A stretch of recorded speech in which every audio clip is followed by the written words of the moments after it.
December 5, 2012, the car carrier Baltic Ace collided with the container ship Corvus J in the North Sea, 65 kilometers off the Dutch coast.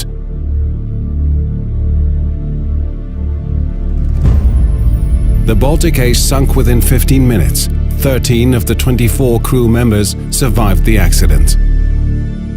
The 150-meter-long, 25-meter-wide wreck lay in one of the world's busiest shipping lanes, which provides access to the port of Rotterdam.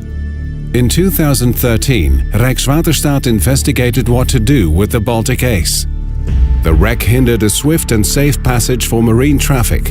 In addition, potentially dangerous substances from the wreckage and from the 1,417 cars on board might be released into the sea. The wreck contained nearly 540,000 liters of oil in its tanks. Only complete removal of the wreck could eliminate the risks to the environment and to the marine industry. In March 2014, Rijkswaterstaat commissioned affiliate partners Boskalis Nederland BV and Mammoet Salvage to ensure a clean seabed before December 31, 2015.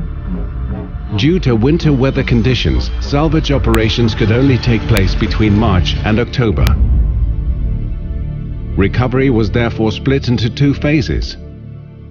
In 2014, the oil was removed and the wreck was prepared for salvage, which would take place in 2015. The solidified oil could not be pumped out directly. Therefore, Boskalis used the hot tap method, combined with heating elements. The oil in the tanks was first heated, after which it was pumped out. The oil removal was completed within 2 weeks. In total, more than 456,000 liters were removed from the accessible tanks. The wreck was then prepared for removal. Divers cut holes into the hull to prepare it for lifting. They could also inspect the wreck from the inside. These deeper investigations revealed that the Baltic Ace's construction was so damaged that it was not possible to lift the wreck in 6 large sections as originally planned. In the winter of 2014, salvage plans were adapted to accommodate the conditions of the wreck.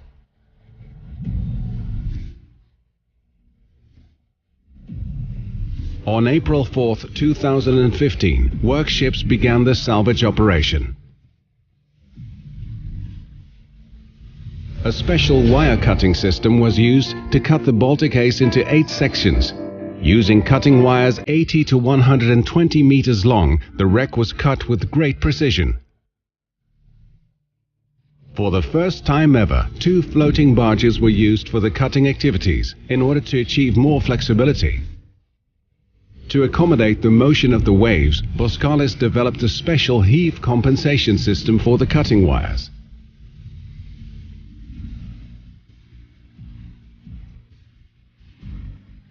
The cutting of the sections caused the ship to lose cohesion, and the 8 sections became distorted. Each section also lay on the seabed in a different way. That required customized removal of each individual section. The stern and bow were lifted first. On June 7, 2015, the stern emerged from the water in a single piece.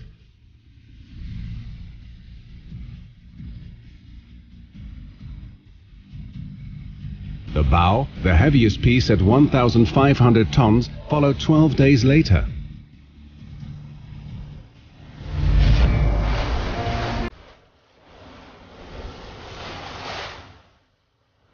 The remaining 6 sections were too weak to be lifted in this way. The lower parts of the ship were lifted in one complete section.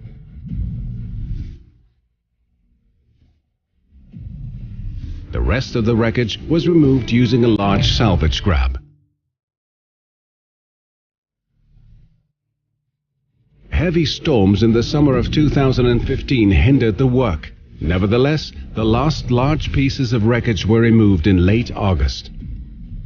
In order to deliver a clean seabed, the salver also had to remove all of the debris and loose auto parts. The seabed was checked using various scans. Based on these scans, divers removed the last remaining parts. More than 18 ships and 150 people took part in the salvage operation. In total, nearly 13,000 tons of wreckage was removed. Janssen Recycling Group in Vlaardingen dismantled the wreckage in a sustainable way. After the wreckage was cut into smaller pieces, the different materials, metal, plastic and auto parts, were sorted. As much as possible, the materials were recycled. The seabed was clean at the end of October 2015, 2 months before the deadline of December 31st. The shipping lane was opened for marine traffic in mid-November.